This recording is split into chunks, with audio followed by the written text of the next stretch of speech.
అంటే మనం ఆత్మీయంగా ఎదిగినప్పుడే ప్రార్థన చేయాలంటారా? మొదటగా మనల్ని మనం ఎదిగించుకోకుండా మనం ఏం చేయగలమంటారు? ఇప్పుడు మొదటగా అన్ని విషయాల్లో మనం ఇంప్రూవ్ అయితేనే గదా! మనం జయిస్తేనే గదా! ఎదుటి వాళ్ళకి ఇంకొకడు హెల్ప్ చేయగలిగేది.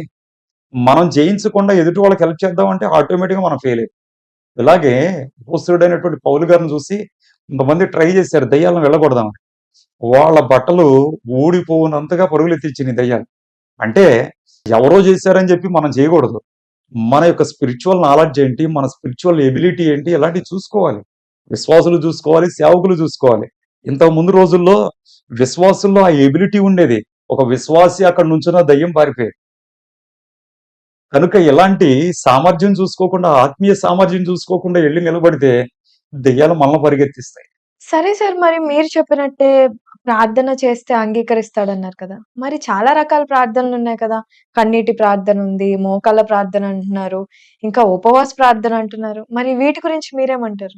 ప్రార్థన అనేది ఏ రూపంలోనైనా ప్రార్థన అనేది ప్రార్థనేనమ్మా. నేననేదైతే ఏం లేదు. బైబిల్‌లో ఆయా సందర్భాలను బట్టి వారు చేసిన ప్రార్థనలకు ఆ పేరొచ్చింది. ఎస్తేరు రాణిగా ఉన్నప్పుడు ఆమె తన జనుల కోసం ఉపవాసం ఉండి ప్రార్థన చేయాల్సిన పరిస్థితొచ్చింది కాబట్టి ఆమె ఉపవాసం ఉండి ప్రార్థన చేసింది. అలాగే మరొక సందర్భంలో ముమ్మారు వారు డైలీ లైఫ్‌లో వాళ్ళ ప్రేయర్ లైఫ్ అనేది వాళ్ళు కాపాడుకోవడం కోసం షడ్రక్, మేషక్, అబేద్నెగోలు గాని, దానియేలు గారు గాని వీళ్ళందరూ వాళ్ళ ప్రార్థనా క్రమాన్ని బట్టి వాళ్ళు ప్రార్థన చేశారు కాబట్టి వారు ఆ విధమైన ప్రార్థన చేశారు. ప్రార్థన అనేది సేమ్.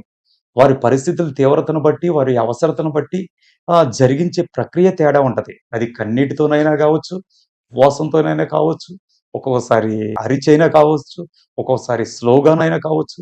కాబట్టి ఏ విధంగా చేసినా ప్రార్థన అనేది మారదు గానీ, వారి పరిస్థితిని బట్టి తీవ్రత అయితే మారద్ది. కనుక ఇందులో ఆ ప్రార్థన గొప్ప, ఈ ప్రార్థన గొప్ప కాదని కాదు. కనుక మనకున్నటువంటి పరిస్థితి, మన ప్రార్థనను ఏం చేస్తుందంటే నడిపిస్తుంది. రెండవదేంటంటే, మనం కాదు చేయాల్సింది ఒక రకంగా చెప్పాలంటే ప్రార్థన. దేవుని ఆత్మే మనల్ని చేయించడం అనేది ప్రార్థనలో ప్రాముఖ్యంగా రీచ్ అవ్వాల్సినటువంటి విషయం.